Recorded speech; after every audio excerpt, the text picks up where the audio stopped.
If you cannot see yourself and accept yourself and love yourself, you will never believe that the people in your life can love you either. It all begins with you. And when you change how you relate to yourself and how you treat yourself, it changes every relationship that you have because it changes you. From To Be Magnetic, this is the Expanded Podcast with your host, Lacy Phillips.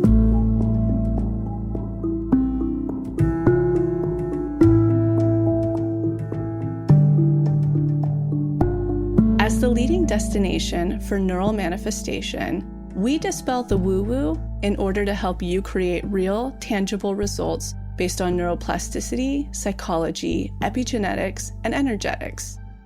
Our goal is to normalize the practice of manifestation and empower you to get into the driver's seat of your life in order to manifest the experiences, relationships, and things that most align with your authenticity. Part of our manifestation process entails expanding past your limiting subconscious beliefs. Therefore, by tuning into this podcast with interviews from experts, thought leaders, spiritual teachers, scientists, and those with neural manifestation success stories, you're starting the process of expanding your subconscious in order to see to believe that anything you desire is possible.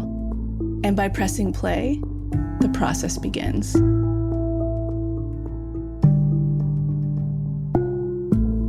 Welcome back to another expanded episode. We have such an incredible guest today. I am so excited to dive into this one. We have best-selling author and personal growth expert, as well as motivational speaker Mel Robbins on the podcast with Lacy. I am sure you've heard of Mel before. She has coined and created this idea of the 5-second rule, counting down from 5 to jump into action and start your day and to really start taking big strides towards your goal just by this simple technique, which she will go into in the episode.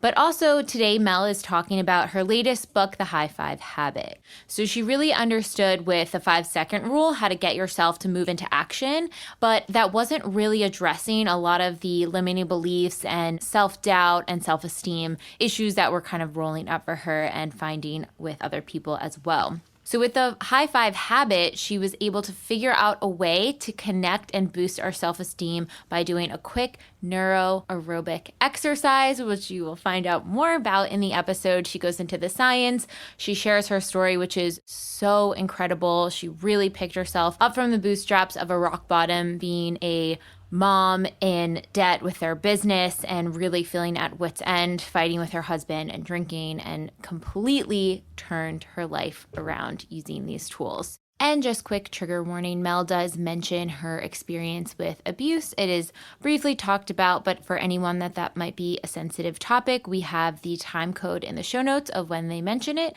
so you can avoid it if it feels like too much. So it's going to be such an expansive episode. I know you guys are going to love it. I was definitely taking notes while listening to this in the edit, and enjoy.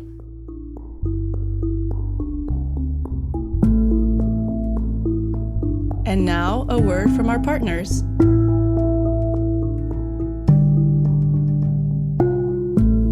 So I have a funny mini manifestation story for you. You've heard Jessica and I both talking about blue blocks the entire year, and me personally a couple of years now, far before we partnered together this year to elevate this podcast and take it to the next level, bringing you top guests like we've been doing. What a beautiful story that we came to partner together.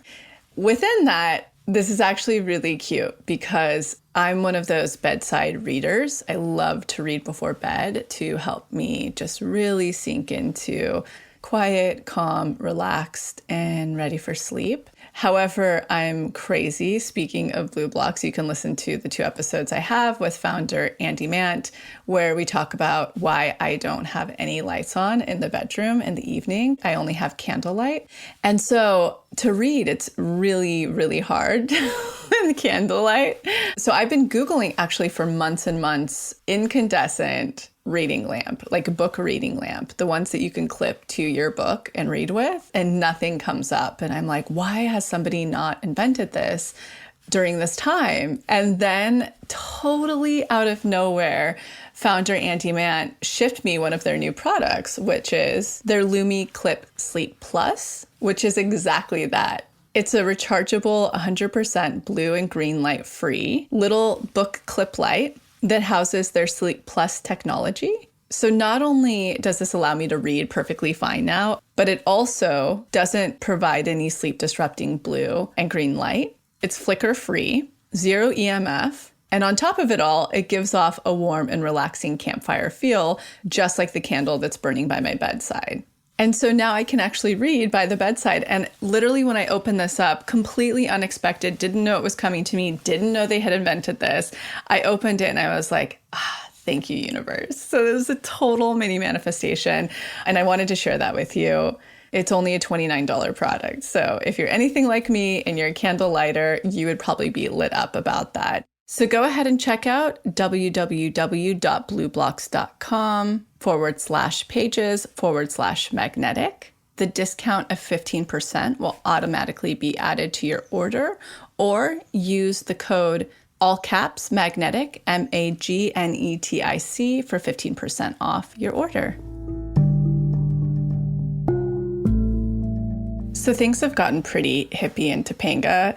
Back when I lived in Echo Park, I had a pretty decent edible garden, but Teddy has re-inspired me to go to the 9th degree. So we have a massive garden structure that we built to plant our biodynamic garden, and we are seeding with the new moon and, harvesting with the full moon. And my beets are already coming up, my beans are coming up, my chard's coming up, kale, I'm planting in succession. All of this to say that I really, really have the goal to set Teddy's foundation of her microbiome to be as powerful as it can be within my control of the toxicity that we live in today's age. That's why I've been really committed and privileged enough to breastfeed her through all of the challenges that I've gone through, which have been many, and you've heard about it on this podcast. It's also why I began taking Seed Probiotic, which we partnered with earlier this year.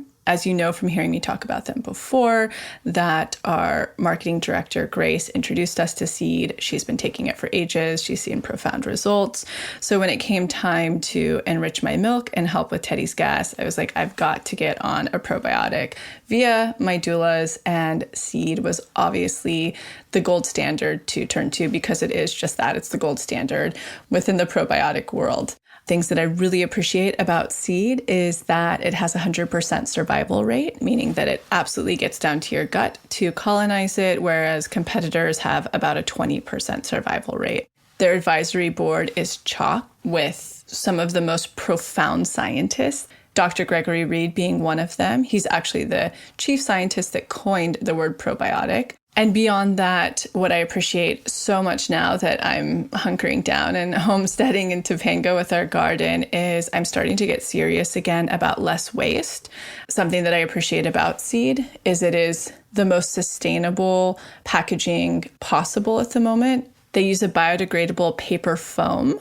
It's a tray that's made out of renewable ingredients such as starch, natural fibers, and waters. It's recyclable, home compostable, and breaks down in 90 days, whereas most quote-unquote biodegradable things actually take a really, really long time, often many, many years. Once you receive it, you have a refillable glass jar and a little travel vial. And each month in your subscription, you receive refills that are, again, biodegradable, so that you can actually put the refillable amount for the month inside of your glass jar. It all comes in biodegradable algae paper, which is constructed from ecological paper made from algae that would otherwise damage fragile marine layer ecosystem.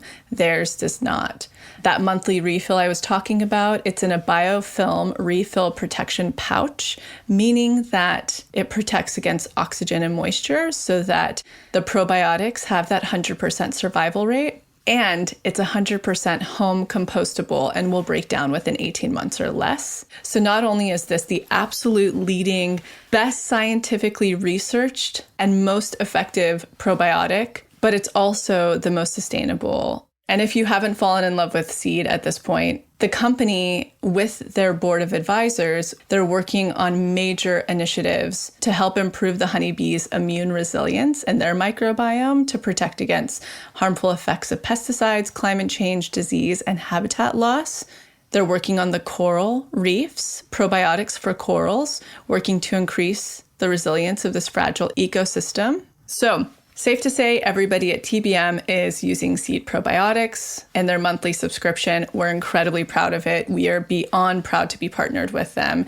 If you are interested in trying their probiotic, you'll receive 15% off the first month by going to the link below, and that's at seed.com. And using the code CAPS TBM and the number 15. Again, that's TBM 15. All right, on to the episode.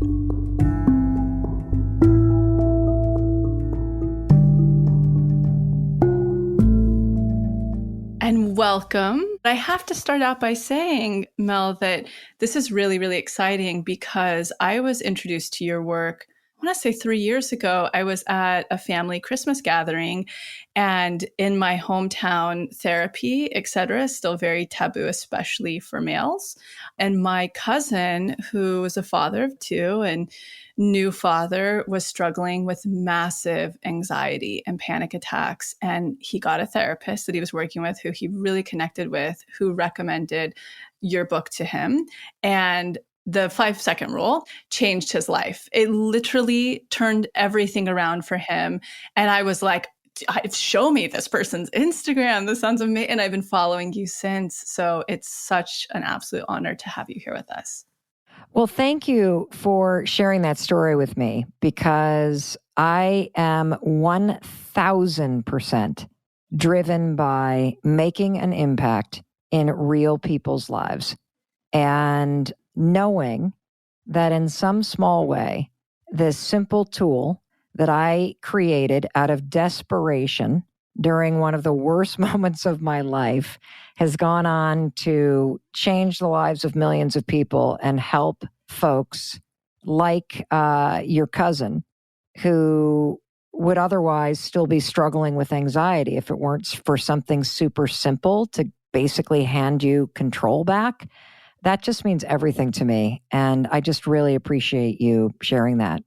Thank you for that. And this is the hippie questions. We have to get them out of the way right out the bat. Do you know your astrology sign? Even crazier, your sun, moon, and rising.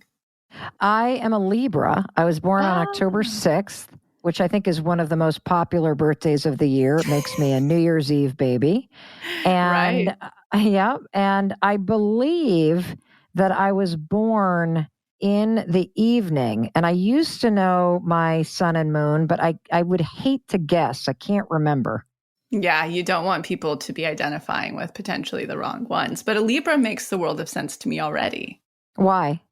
Just because, wanting to help people, relational, practical, trying to find the balance, really dynamic, well-spoken.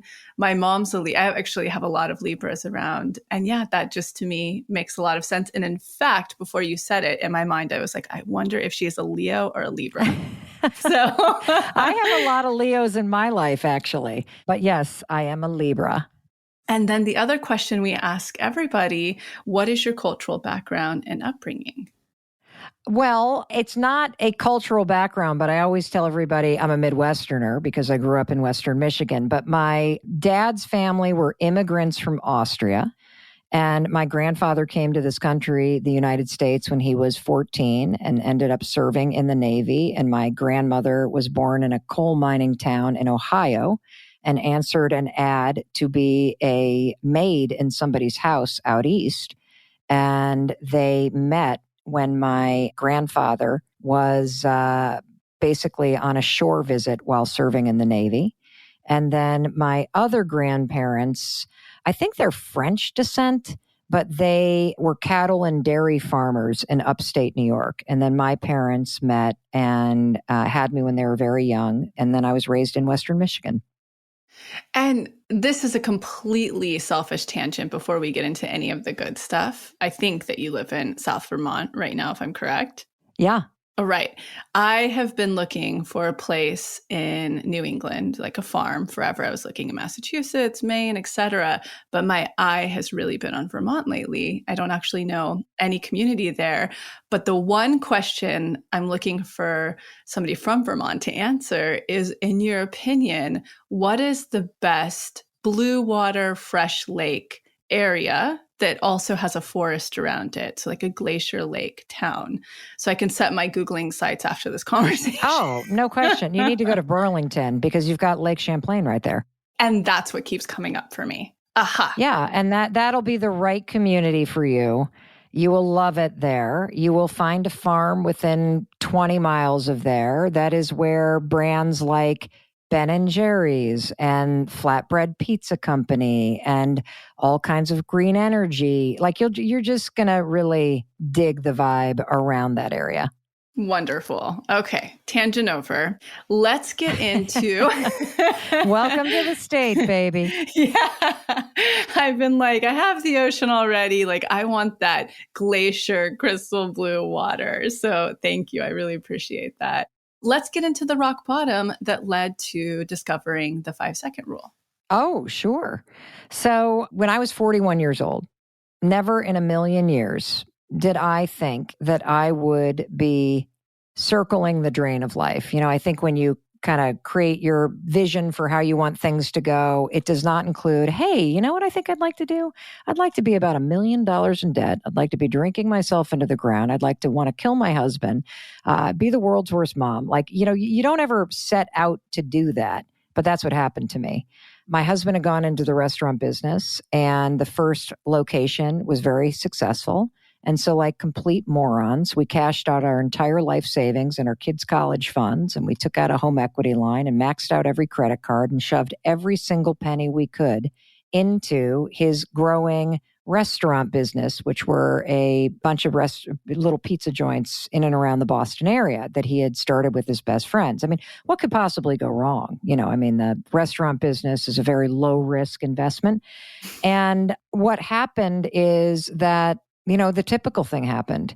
In the restaurant business, particularly if you have multiple units, one of the first 4 always fails, period. Like you get the wrong location, something goes wrong with the build out, it's too expensive, like just something. And unfortunately, that happened to be restaurant number 2. So right as we had leveraged ourselves up to our eyeballs, I lose my job.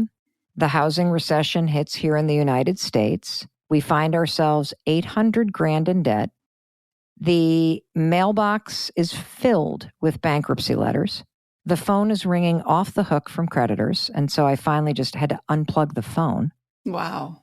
And friends and family had invested in this. And to Chris and his best friend's credit, they worked day and night to try to save this. And I faced the scariest moment of my life. I'm going to lose my house. I can't pay for groceries. I have to pull my kid from town soccer because I can't afford the $120. I can't let anyone know because a lot of these people have put money into this. My husband is circling in shame. I basically became a person that I hardly recognize.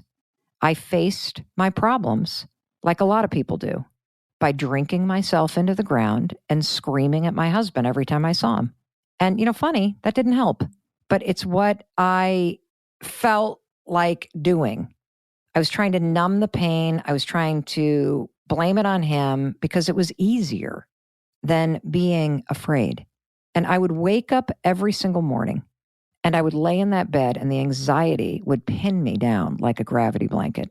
And I would stare at the ceiling and I would think, how did we get here? I can't fix this. I hate him. How did my life end up this way? I failed.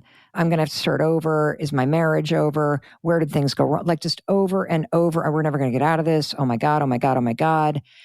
And then I would hit the snooze button and I would literally hit the snooze button 4 times. By the time I got to bed, the bus had already come. The kids had already missed it. And so then I'd start running around like a lunatic, yelling at them as if they'd done something wrong, getting them in the car, racing them to this. I mean, just horrible. I would every night then give myself a pep talk. And I know we've all been there where you're like, okay, that's it. That's it. Tomorrow morning it's the new you. Tomorrow morning, you're going to pull yourself out of this. Tomorrow morning, you're going to exercise. You're going to look for a job. You're going to stop screaming at him. You're going to stop drinking. You're going to tell your friends what's going on. You're going to reach out to your parents. Tomorrow morning, it's the new you. And then tomorrow morning would come and I would be trapped in the same self-sabotaging behavior. Well, I invented the 5-second rule by dumb luck. One night, I was having that little pep talk with myself. And just as I was like saying to myself, and you've got to get out of bed when the alarm rings and get those kids on the bus, this rocket ship launches across a television screen. And I have this crazy idea. And the idea was this. That's it. Tomorrow morning, I'm going to launch myself out of bed like a rocket. I'm going to move so fast that I won't be in that bed when that anxiety hits. That was the idea. And I will tell you, 13 years later, I can look back at that Tuesday morning in February in 2008 outside of Boston, Massachusetts. And I can say that one decision to count backwards 5, 4, 3, 2, 1 and get out of bed changed my entire life. Now, when I first use it, counting backwards, you got to count backwards 5, 4, 3, 2, 1. I didn't know why it works. I went on to use it in secret and for my husband to use it in secret, 5, 4, 3, 2, 1, to push ourselves through the fear and through the anxiety and the overwhelm and the problems to start taking action. Because you don't change your life by thinking about what you need to do. You change your life by doing what you need to do. You know, I ended up sharing it on stage 3 years later. That was that TEDx talk that I gave. That TEDx talk went viral. Next thing you know, the 5-second rule has spread around the world. The TEDx talk has 27 million views. And people around the world started to write to me, people like your cousin. And what I know now is that when you count backwards, you are bridging the gap between something that psychologists call a bias towards thinking, and you are creating a new habit called a bias towards action. And you are also interrupting patterns of thinking like procrastination, anxiety, trauma, like all kinds of stuff in your brain, in your basal ganglia. And when you go 5, 4, 3, 2, 1, counting backwards requires focus. So it turns your prefrontal cortex on. And that gives you a moment of control where you can think or do something different than you normally do. In habit research, it's classified as a starting ritual. It's a little brain hack you can use, count backwards, 5, 4, 3, 2, 1, to interrupt a thought, like what your cousin was struggling with probably, the worries about screwing up. 5, 4, 3, 2, 1, I'm not thinking about that. And you insert a different thought. And so pediatricians use it around the world to help kids with anxiety. Veterans organization help veterans with PTSD reprogram the triggers associated with PTSD. And at this stage, we know of 111 people who have stopped themselves from attempting suicide by counting 5, 4, 3, 2, 1 and asking for help. And so it's profound. And, you know, it is my brand of personal empowerment. Like if it sounds stupid or weird or cheesy, yet it works, and there's a mind-blowing amount of science behind it, that's a Mel Robbins tool. And that's exactly what this new high five habit is. I think the 5-second rule, I've been blown away by just the impact that it's had on people's lives around the world. I mean, people have lost hundreds of pounds, changed their jobs, made more money than they thought possible, used it to do the work to heal trauma, to get in therapy, to leave abusive relationships, to interrupt the patterns associated with OCD, trauma, anxiety, and create new patterns and new habits. And that's how you change. You change by breaking old habits and replacing them with new positive habits. And I have to tell you, though, that as incredible as the 5-second rule has been, and yes, it will change your life. And yes, it is a tool you need to use, and you need to use it to help you in those moments when you need to push through something or pull yourself away from something. But the high five habit works at an even deeper level. You see, the 5-second rule made me wildly successful. It made me break old habits and create new ones. It has certainly helped me build a extraordinarily successful business. And I get a tremendous amount of stuff done because I know the secret to taking action, regardless of how I feel. But it didn't address the deep self-loathing that I felt for myself. It didn't address the fact that my negative self-talk was relentless. It didn't address the fact that, like everybody on the planet, I felt very disconnected from my true self. I felt like I was constantly running an uphill battle, and I felt alone, sort of unsatisfied with the person that I saw in the mirror. And it's this new tool that I think is going to change even more people's lives because it teaches you how to improve the relationship you have with yourself. It changes how you see the person reflected back in the mirror. And that's so important because, most of us right now have a habit. We have a habit every morning of standing in front of the mirror and beating the shit out of the person we see looking back at us. We have a habit of thinking about our day ahead and automatically thinking it's going to go bad. We have a habit of ignoring the human being that's standing there in the mirror every morning. And that's a habit that I need everybody to break. And that when you break that habit and you replace it with a habit of seeing, supporting, hearing, encouraging, celebrating, and loving the person that you see in the mirror every morning, your whole life changes because it changes you. I mean, you're speaking to the right community here for sure. And the new book, which is fantastic and incredibly digestible, I think the community, what they'll appreciate the most, which you detail well, is let's hear the science behind the high five habit. Yeah. Well, I put the science in chapter 2 because there's no way I'm going to tell you to stand in your bathroom in your underwear and give yourself a high five and tell you it's going to change your life unless I've shown up here and I have so much passion and I have so much conviction and I have so much proof that I don't care how much training you have. I don't care what kind of degree you have. I will literally convince you that this is the single most important habit you could ever learn because it is foundational. And so first, let me tell you the story, because a lot like the 5-second rule, this is one of these moments that we all can relate to. And even though it happened during the pandemic, this is not a pandemic book. We're all sick of hearing about that. This is a moment where life punched me in the face.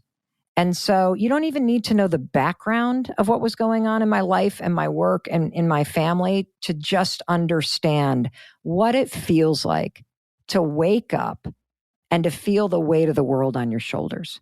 What it feels like to wake up and have a to-do list that is impossibly long. What it feels like to wake up and be exhausted by everything that's happening. And that was me. I woke up one morning and I felt all of those things. And I used the 5-second rule, 5, 4, 3, 2, 1, to get out of bed. And then I made my bed, which I always do. And then I started walking to the bathroom. And I walk into the bathroom and I'm standing there in my underwear and I'm brushing my teeth. And all of a sudden I catch a glimpse of my reflection. And I think, oh my God, you look like hell. And I pick apart the dark circles under my eyes and the gray hair that's coming in and the saggy kind of lines on my neck, and one of my boobs is hanging lower than the other, and my stomach, is kind of all wiggly and tissue paper-like, and I just start picking myself apart. And honestly, I felt sad for the woman I saw in the mirror. She looked exhausted. She looked overwhelmed. She looked tired. And of course, once your thoughts go to the critical and the negative, they just keep spiraling. And so from there, I start thinking about I should have gotten up earlier. Why didn't I respond to that email last night? Oh my God, the dog's sitting right here and he needs to be walked. And I've got a Zoom call in 8 minutes. How the hell am I going to pull myself together for like constant bashing negativity? Now look, what's interesting, Lacy, is if you had walked in the bathroom, I would have been able to spin on a dime. Mm-hmm, I would have been able to be like, oh, Lacy, come on, honey, pick your chin up. You got this. I know it's not fair. I know you don't deserve this, but you know what? If anybody can handle it, you can handle it. I would have been there for you because you know what? Our entire lives, especially we women, we are there for everybody else. We pick up our friends. We do extra work to help our colleagues out. We throw people birthday parties. We celebrate our sports teams and our favorite musicians. We are there supporting, encouraging, cheering for, celebrating everybody in our lives. But when it comes to ourselves, we not only don't know how to do it, we do the opposite. We give ourselves a beat down. We focus on what's going wrong. We pick ourselves apart. We withhold the thing that we need in the moments that we need it most. And so I don't know what the hell came over me because I couldn't think of a single word to say to myself because honestly, I wouldn't have believed it. But for whatever reason, standing there without a bra on in my underwear, I just raised my hand to my reflection and gave the woman I saw in the mirror a high five because I knew she needed it. And as cheesy as it sounds, something inside me switched. It wasn't like a lightning bolt or anything dramatic. I just felt my shoulders drop. I felt my chin lift up. I laughed because it was so stupid that I was standing there high-fiving myself in my underwear. But I felt a little lighter, and I went on with my day. So the second morning was when something inside me flipped. I felt something I had never felt in my entire life. I wake up, I get out of bed, 5, 4, 3, 2, 1. I make my bed. I start walking to the bathroom, and then I felt this feeling I'd never felt before. You know when you are about to go meet a friend at a cafe, and it's somebody you really like, and you're about to walk in, what do you feel, Lacy, when you're about to see this person you like? I feel excitement. Yeah, exactly. So as I'm walking toward the bathroom, I feel this sense of excitement about seeing myself. Now, I'm going to be 53 years old this year. I don't ever remember in 53 years looking forward to seeing myself. I have certainly looked forward to seeing what an outfit looks like or whether or not a new eyeshadow looks decent on me or the hat that I'm wearing is going to look cool. I've never once looked forward to seeing the human being, Mel Robbins. And so I walk into the bathroom, and that second morning, as I'm brushing my teeth, I put my toothbrush down and I take a minute. And I just stare at myself, not in criticism, just being with the human being, Mel Robbins. When have you ever stood with yourself like that? And I thought about, who do I need to be today to show up for her? What game do I want to play that I want to inch the ball down the field today on? For her. What matters to her? And as I sat there and I set an intention about who I was going to be and how I was going to show up for the person I saw in the mirror, what mattered to me today. And then I raised my hand to seal that intention with that high five. I noticed this other thing, and that is, it is impossible to think something negative when you high five your reflection. Impossible. And the reason why has to do with science. And so now I'll start unpacking the crazy groundbreaking research that makes this idea so exciting and so powerful. And it also explains why the book isn't even out yet. And this is going viral already around the world. It is so exciting to see it working in everyday people's lives. So one of the reasons why this works so profoundly is because you don't have to say anything. Your nervous system and your brain, based on your life experience, do the work for you. It's absolutely incredible. So, Lacy, when you have either received a high five or you have given somebody a high five in life, what does a high five communicate to somebody? It's basically kind of what you outline. It's like, good job, well done. You know, it's excitement. It's like when I receive a high five, it's giddy. Yeah. Yeah. A high five's incredible. It communicates, I love you. I see you. I celebrate you. I'm with you. We got this. Let's go. It also is something that, you know, if you've just blown something and a teammate gives you a high five, they're basically saying, shake it off. We got this. Get your head back in the game. And a high five, if you get it during a challenging moment, is I see you. I see that this is a struggle. You got it. Keep going. So it's an affirmation and it's empowerment at the same time. All of that positive programming associated with the physical movement of high-fiving somebody is already in your brain. It is already in your subconscious. There is an entire field of neuroscience called neurobics, which is the study of how a sudden physical aerobic activity paired with a positive new thought is the fastest way to develop new neural pathways.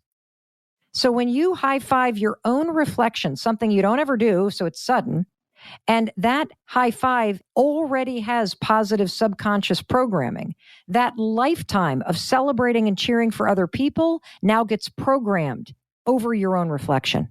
It's incredible. On top of that, I was talking to Dr. Daniel Amen, and who I know you know, and he went crazy when I told him about this. He's like, Mel, do you realize the reason why when you start to do this every single morning, that you start to feel a little energized? Do you know why that happens? I'm like, no, Dr. Amen, tell me why that happens. He's like, well, think about gestures of celebration. When you wave hello to somebody, what are you doing? You're raising your arm. When you cross a finish line, how do you celebrate? You raise your arms. When you hug somebody, what do? You raise your arms to hug them. When you high five somebody, what do? You raise your arms to high five them. Your nervous system recognizes this as celebratory. There is celebratory energy that runs through your DNA. This is a known experience. So the more you do this to your own reflection, the more you'll feel energized as you do it because your nervous system gets involved. And then he said, and that's not all. You want to know what else is happening? I'm like, no, Dr. Amen, tell me what else is happening. He said, you're actually getting a drip of dopamine in your brain. The reason why you feel more focused and you feel a boost to your mood when you do it is because your brain is giving you dopamine to reward it. It feels good to be cheered for. And that's why your brain rewards you. Now, I want to tell you something, though, before we keep going with the science. I want you to expect, even though you love this kind of stuff, you love tools based in science, you love to grow, I promise you, when you first do this, it's going to feel weird and you're going to resist it. And I want to unpack why, because this is important to understand. Inside of this resistance is everything that holds you back from being happy, from being content and fulfilled, and from expanding your life in ways that you can't even comprehend.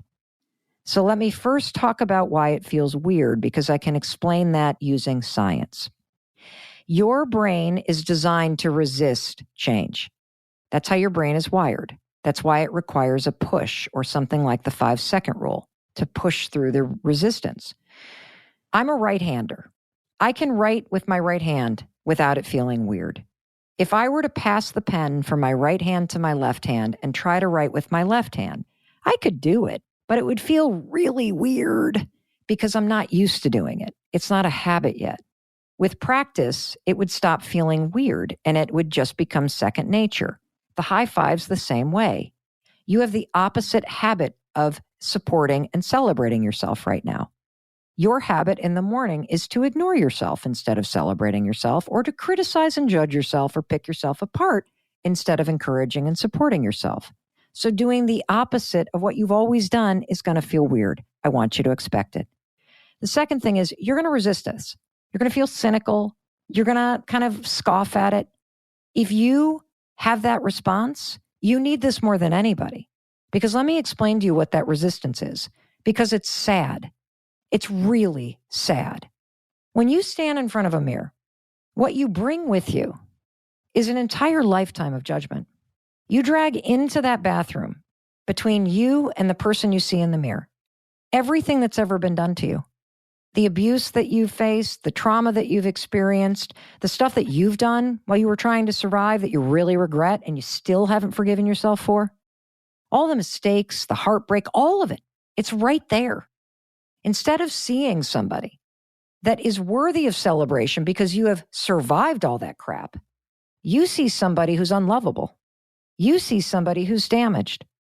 Instead of seeing somebody who deserves forgiveness, who deserves to be encouraged, to grow, to heal, to move forward, you see somebody that has a ton of evidence for why you're a bad person and why you always screw up. You stand in judgment.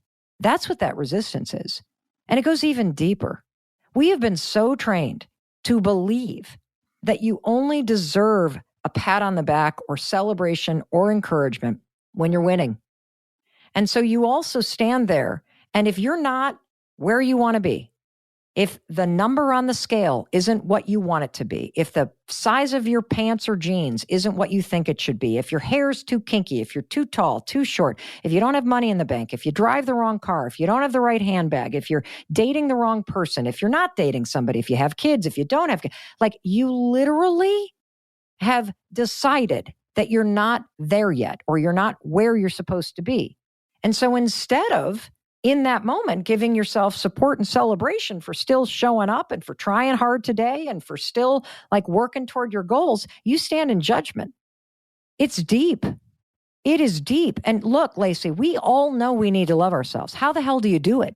We all know we need to stop looking outside of ourselves for validation and for our worth. How do you come back into your body and actually prove to yourself that you are worthy and that you are lovable and that you deserve to be happy and supported and celebrated exactly where you are and exactly because of everything that's happened? Because you're still standing and you're still breathing and you're still showing up trying to do better. I'm trying to tell you, when you raise your hand and you raise your hand to a person in the mirror who has been through a lot in their life and you are still here trying to do better, you silence that bullshit. It's an act of defiance against all that judgment that you feel, that you've inflicted on yourself. And you start to, every single day, build a brand new story about that person you're seeing. A story that is grounded in, I see you, I believe in you, we got this, I'm your partner in life, I'm not going to leave you, I'm going to put you first, we're going to do this. It is everything.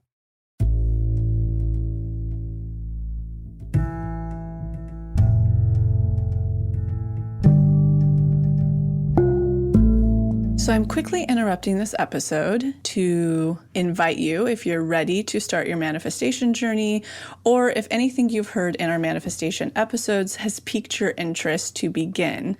We have a la carte workshops in everything from the basics bundle, which is what we recommend to everyone who starts. It's the formula that actually teaches you how to manifest, unblocked inner child, and unblocked shadow. We also have a la carte workshops on love and money. But the real gem is the Pathway membership because it encompasses every single workshop we have. It's a year-long membership with full access to the few a la carte offerings we have and exclusive workshops not available anywhere else, such as the daily practice, which is what everybody in the Pathway uses, hopefully at least 3 times a week to daily, in order to truly create the new neural pathways that one needs in order to manifest, and houses the library of our deep imaginings, which is our unique hypnosis process that allows you to get into your subconscious and overwrite those old neural pathways, creating the new ones. You can use our special code EXPANDED, all caps, EXPANDED, to receive $20 off your first a la carte workshop purchase or $20 off your first month of the Pathway. Again, that's all caps, EXPANDED, EXPANDED. Okay, now back to the episode.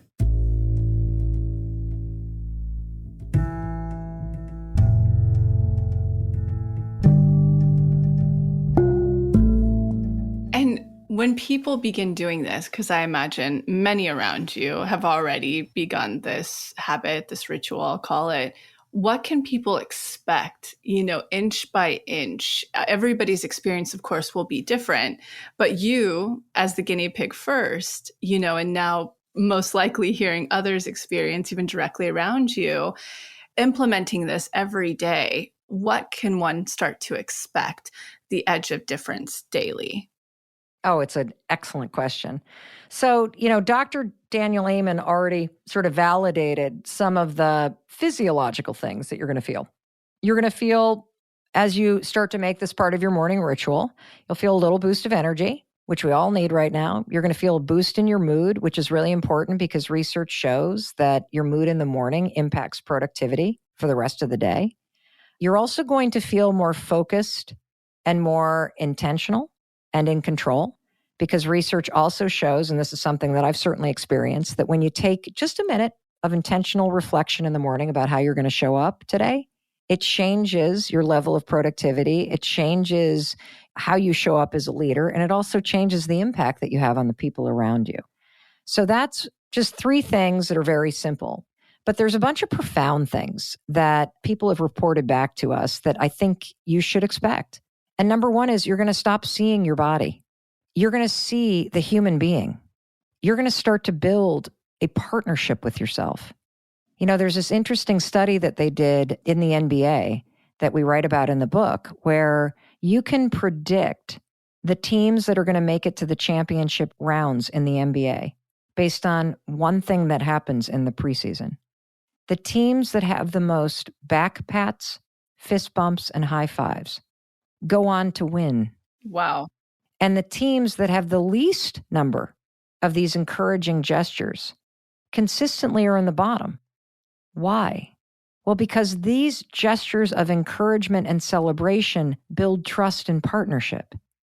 And when you create a new habit of standing before the one person that you spend your whole life with, and you start to every day see them, meet them where they are, and support them, celebrate them, you build that trust and partnership with yourself.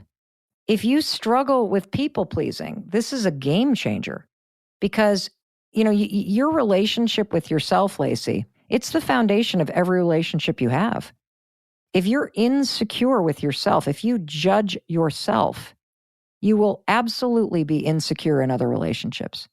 If you cannot see yourself and accept yourself and love yourself for where you are as a work in progress, because we all are that, you will never believe that the people in your life can love you either.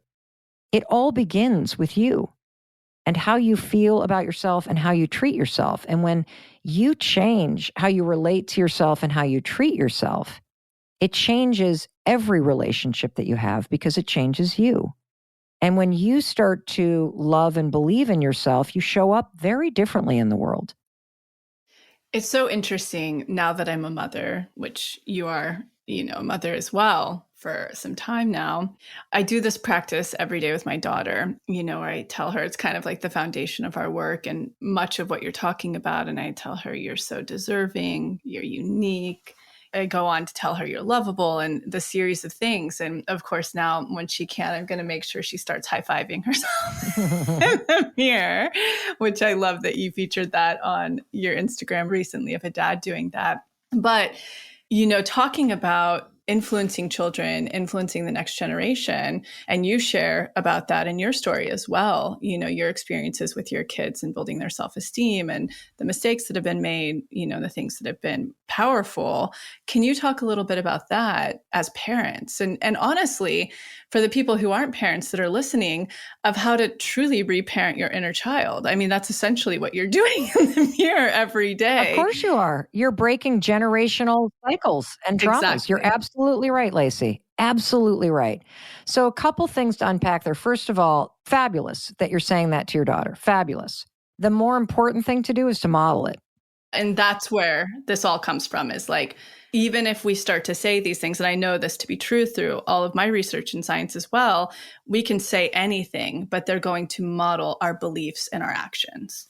Exactly.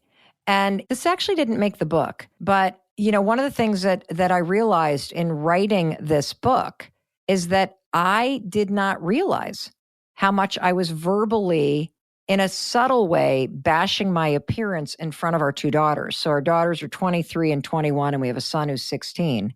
And they pointed it out to me because apparently there are multiple times, like the majority of times, that we will take a photo and the girls will show it to me. And my reaction will be, ugh, do I really look like that? Mm-hmm.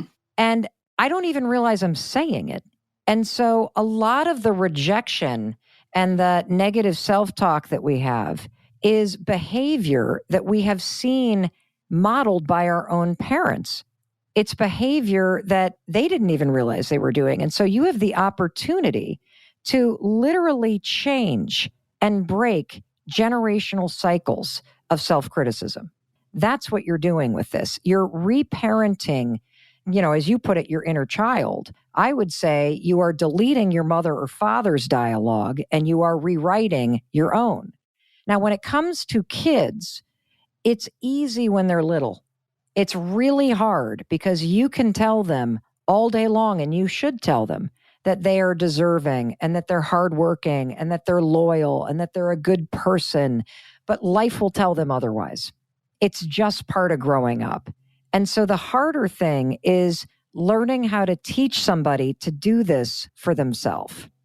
And so, I think the harder thing, and I've learned this having teenage daughters, is that you can tell somebody how amazing they are, how hardworking they are. You can pump them up with all their attributes. But if they look in the mirror and they don't see those things, there's nothing you can do about it. And that's what I love about this. Even recently, I've caught myself, in postpartum with my partner, and that's a whole nother conversation, your partner being everything for you these days. But anyway, where I'm doing this, and then I realized that I'm saying things about my body that aren't in alignment, and it clicked. It was actually really interesting before the book and before this conversation. There was a moment a couple of weeks ago, I caught myself in the mirror and I looked at myself and I was like, you're badass. Like, what is going on? And so I love that both of these really powerful tools that are incredibly simple and useful and digestible, but also really challenging too to be consistent with and put into action. I love that they just came to you. And this is going to be my very philosophical, spiritual side. But do you feel like you channeled them or downloaded them? Because this is obviously your path in life and your gift. Where do you think this comes from when you have one of those moments that click and you're like, wow, this is it? This is what I was meant to do. I think the universe, God, whatever you believe in, said, it's time for the 5-second rule to enter consciousness. And this woman right here is the messenger. That's why I'm vibrating at such a massive level. Because using the high five habit, look, you're talking to a woman who I think has been dysregulated and living a trauma response for probably, if you believe the research, which I do, about the fact that trauma can be actually transferred in utero. I had a mom who was a teen mom who dropped out of college to have me, who was 19 hours away from her family, who was alone, who was in a new marriage. She's still married to my dad. They've been together 54 years, but she was a teen mom. He was going to medical school. She was working the IRS at night. She was completely stressed out. I have been dysregulated for my entire life. And then on top of that, I was the victim of being molested when I was in the 4th grade, like so many people go through. Mm-hmm. And I was lucky because it was a one-time incident. It wasn't a sustained period with somebody in my household. It could have been way, way, way, way, way more terrifying and worse. It was more in the confusing category. But it's why I have woken up with the feeling in my body that something wrong for 45 years. And it wasn't until I learned the high five habit and the tools in this book about fulfilling your most fundamental and foundational needs of being seen, of being heard, of being soothed, of calmed, of being supported, of being loved, that I truly feel like I have come home and am able to stand and be in my own body, that I can live in a state where I'm not on edge, where I have the calmness and the groundedness to be able to truly answer the question, what do I want my life to look like in this chapter? That I am able to ask for the support that I need and actually give myself that support. This is brand new for me. And so I feel like not only was the 5-second rule the beginning of turning toward a path that's deeply spiritual, that is deeply meaningful, that's meant for me, and also trusting it. I've got severe dyslexia, severe ADHD. I have not put out a book in 5 years. But I bet you, Lacy, I've written 7 or 8 of them in the last 5 years. Mm-hmm. Frustrating, not the right thing. I can't, it's not a simple tool. It's not meaningful. It's not personal. And every time I would say, and this is something else I write about in the book, I call this a high five attitude. Right now, most of us live with a mindset that is riddled with guilt and insecurity and people pleasing and procrastination and self-doubt and imposter syndrome. And I'm here to tell you, you can flip that. Just like you can raise your hand in the air and you can high five your reflection and you can silence the criticism and you can start to build a relationship with yourself and you can start to believe in yourself again. I am here to tell you, you can catch these negative and low and depleting mental states and you can flip them back into a high five attitude. And a lot of that is grounded in one simple belief. And that is, this moment is preparing me for something amazing that's happening. Mm-hmm. That's what we believe. Yeah, I know. I know how aligned we are. And so I feel that you can easily look back and see how the dots in your life connect to this moment. You can see the lessons that you've learned. You can see how random things have prepared you to show up in this moment, to survive this moment, to help somebody in this moment, to pivot in this moment. True control, true confidence, true groundedness, true happiness, in my mind, is being able to stand in this moment, no matter what's happening, good, bad, scary, exhilarating, and stay grounded in belief and faith, knowing that this too is a moment that is a dot on the map of your life.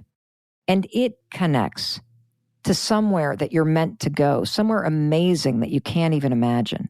And when you stand in that space of learning, of to me, it's not even gratitude. It's that knowing that it's all connecting. It's leading you somewhere, that you're going to learn something in this. It helps you to cheer and support and celebrate yourself in all the moments. And something that I think, because what I love about both of the tools that you have created, and this one I believe will be equally as successful, if not, surpass the success of the 5-second rule. How would you love in a perfect day for people to implement them? You are a fabulous interviewer, and you want to know why? Because it's all my very selfish questions. Well, let me tell you why. I think that you're phenomenal at what you do. I can hear your intention, and your intention, obviously you're hosting a podcast. So if people are not entertained, they're not going to listen, but your intention is actually to empower them to take what you're learning and to apply it. Absolutely. So the way that you would implement this, the alarm rings, count backwards, 5, 4, 3, 2, 1, get out of bed. I always make my bed because it's a way to practice what I call simple discipline, which is making and keeping very simple, empowering promises to yourself. And I find making my bed to be very empowering because that way when I walk back into my bedroom, there's not a mess I have to clean up. And tonight, when I come back into my bedroom, I have a beautiful place to lay down. So it's like a nice little gift I give myself. Then I put my hands on my heart. I write about this in the book. And this is what I call high-fiving my heart. And I do this next because research shows that you cannot learn new behavior or focus or truly hear your intuition when your nervous system is on edge. And this comes from research from Dr. Judy Willis. She used to be with UCLA. She's a very prolific researcher and neuroscientist. Basically, when your sympathetic nervous system is running and you're in a stressed out, on edge, dysregulated state, it overrides the prefrontal cortex. And we know this to be true because, if somebody suddenly came running into your house going, there's been a car accident, I need help, you wouldn't be able to sit down and do a math problem. Your nervous system overrides the brain functioning. So you take your hands and you high five your heart every morning. And I want you to start your day this way because I want you to start your day being confident in your body. And that has nothing to do with your appearance. It has to do with being comfortable and grounded in your own skin. And so you're going to take a deep breath, put your hands on your heart and go, and then you're going to repeat these 3 sentences. I'm okay. I'm safe. I'm loved. Some mornings you might need to say it 53 times. Some mornings it might take once. And what you'll feel is you will feel yourself coming back into your body. And what's happening from a scientific level, and I know you know this, is you're toning what's called your vagus nerve. And your vagus nerve is a treasure inside your body that you need to discover. It runs from your seat through every major organ, all the way through your vocal cords, up to the top of your brain. And it is a treasure because it is the on-off switch that switches off your stressed out, dysregulated sympathetic nervous system. And it turns on your calm, cool, grounded parasympathetic nervous system. It's a game changer. And when you do this every morning, and then you walk into your bathroom, you're actually present and able to think and able to hear yourself. And you're grounded in your body, not the stress of the day. And so then I want you to do what you do at your sink, brush your teeth. You got to clean your teeth. We don't want to go out in the world with like heinous dragon breath. And just like you need to clean your teeth, we got to clean out your mind. And so now I want you to take that minute, just that second, like be with yourself. See the human being that is staring back at you in the mirror, your partner for life. And think, okay, well, how am I going to show up for that person? How am I going to show up for you? How am I going to be today to support you? And what is the game that I want to play that matters to me? And how am I going to inch it down the field today? That's all I'm going to do. I'm make a little bit of pride. What am I going to do today? And then raise your hand, no matter how hard life is, how amazing life is, how challenging this moment is, how terrific it is. Raise your hand. And all of that in your mind goes silent. And you will feel a boost in your mood. You will feel a boost in your confidence. You will feel a little bit more energized. And you will send yourself back into the game of your life, knowing that you have your own back. That's how you start this. That's how you implement it. I love it. Yeah. And it's all so accessible and approachable for anybody, literally anybody. And that's what I think is so magical about this. And I don't think that there's a possible listener here that's not going to run out and read the 5-second rule, and the high five habit. And there are two other things I want to touch on while I have your time it really parallels, a lot that we talk about here, but I love the way that you dissect it. I've seen on your Instagram recently, one that I love is lucky people. I would love for you to just talk about that, because I think a lot of people walk around and they're like, well, they're a lucky person, or they have less trauma than I do, or they have more privileges than I do, because that's like scientifically, there's a method to luck that some people innately do have, because they have the components that make it up. But can you talk about that a little bit? Yeah. Well, first of all, there is the element of luck that I want to certainly hit head on that has to do with privilege. Absolutely. You know what I mean? Depending upon who you were born to and where you were born in the world, you are lucky. You do have a head start. Now, what you're actually asking about is a mindset and an attitude that's really important. Because if you start to say, oh, everybody else is luckier than me. Oh, nothing ever works out for me. Oh, you are now judging and betting against yourself. And so if you want to have, quote, better luck, there's actually science to it and there's a skill. And frankly, not to keep going back to the high five habit, but practicing the high five habit and also cultivating what I like to call a high five attitude, which is being optimistic, being grounded in faith, being grounded in the belief that through your own attitude and actions, you can have a positive impact on absolutely anything that's happening. And having a high five attitude isn't going to remove all of the problems that you have in life. What it does is it changes you so that you can better face them. And that's going to make you feel more empowered and, yes, even luckier. And, this comes from research from Dr. Richard Wiseman.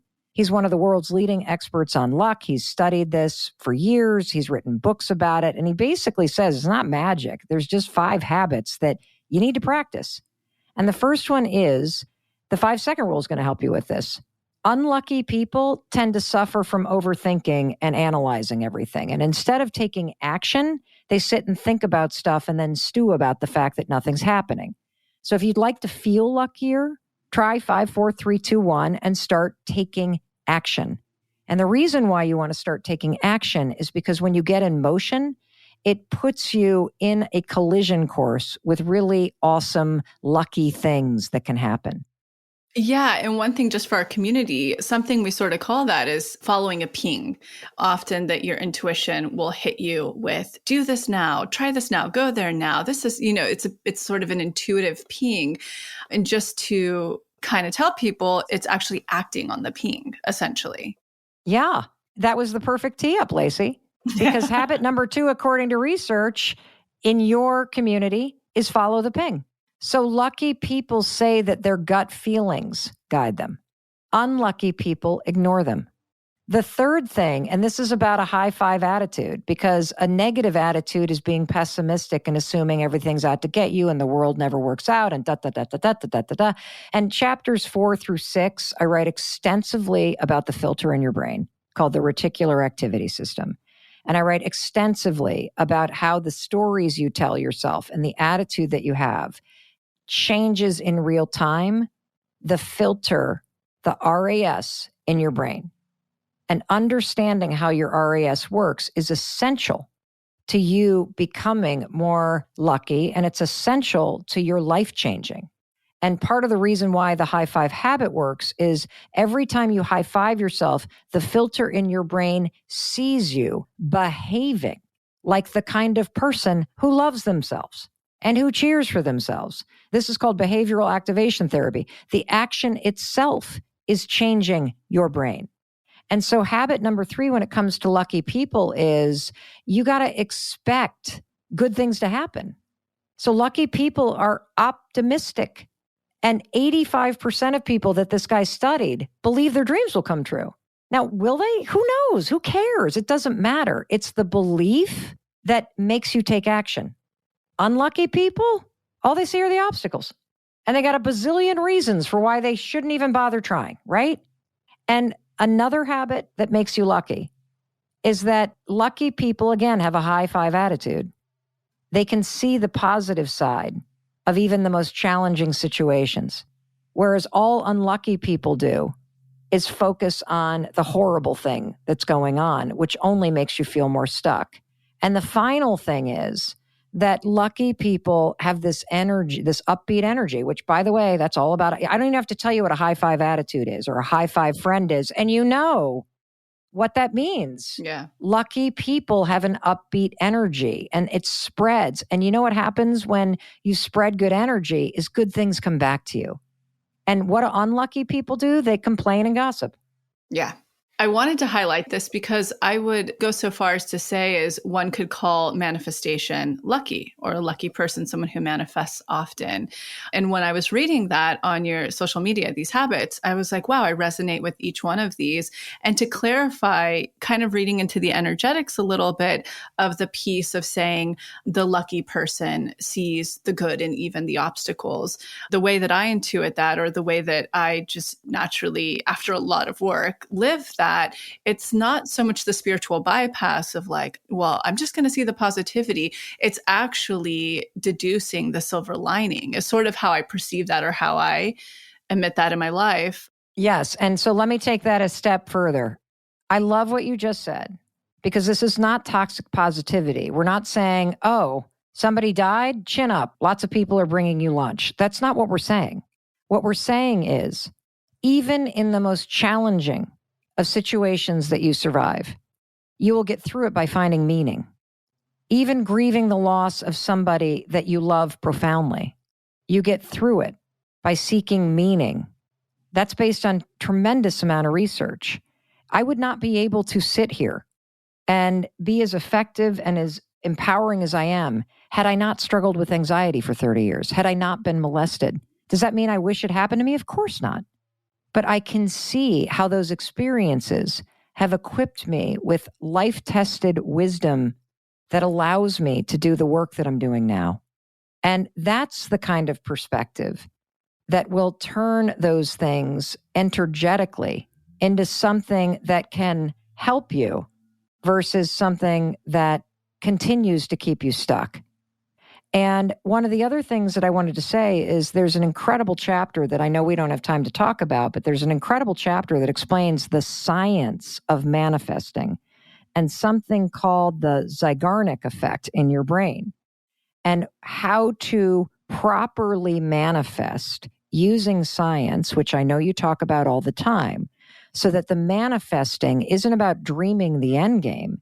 It's about socializing and training your nervous system and your brain so that they are ready to do the work to help you get there rather than resisting it. Amen. And you so beautifully already touched on Raz, which was going to be the second thing I wanted to dissect. So I'm so glad we got that in. And tell us where we can find the book that's going to be out very soon, The High Five Habit. Oh, yes. Well, you can buy it anywhere. It's being released in 23 languages. I do the audiobook myself, so it's an 8-hour roller coaster ride. You can buy the book anywhere. There's free content all over the internet. I can't thank you enough, Lacy, for doing this. And more importantly, we are doing a free 5-day challenge. And so I want to make sure that as you attempt this, that you're not alone. And so if you go to high5challenge.com, you can give us just a name and an email. And we are going to invite you to be part of a community of hundreds of thousands of us around the world who for 5 days in a row are going to wake up and practice the tools in this book and encourage and celebrate one another as we do. And it would be an honor to coach and to support and to celebrate you and give you the tools and the coaching that you need in order to implement these things at a very deep and lasting level in your life. Oh my gosh, this is so, so exciting. I'm so grateful for your time, Mel. And I hope this community jumps on board with this challenge. I'm going to start high-fiving myself every morning in the mirror, 100%. So thank you very much. Thank you. You're amazing. You as well.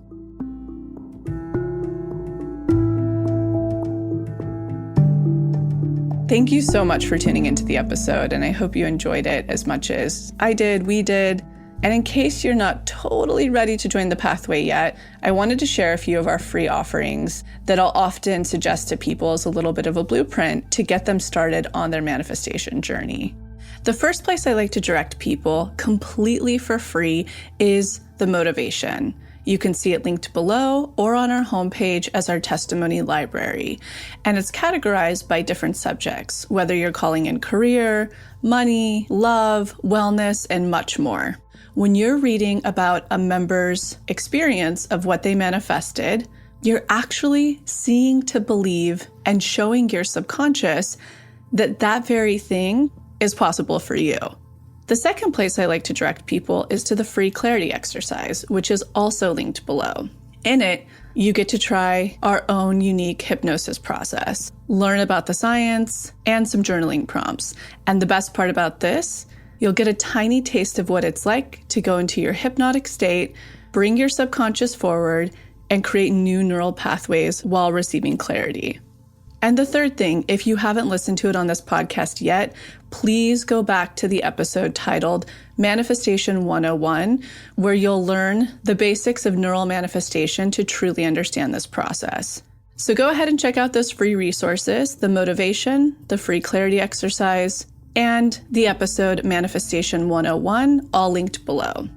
And in an effort to make sure to have representation in this process series, go ahead and submit any process testimonials you have, especially to our LGBTQ+ community, our BIPOC, as well as the Ys, which is anyone in the community who is 45 and over. All right, we'll be back next week.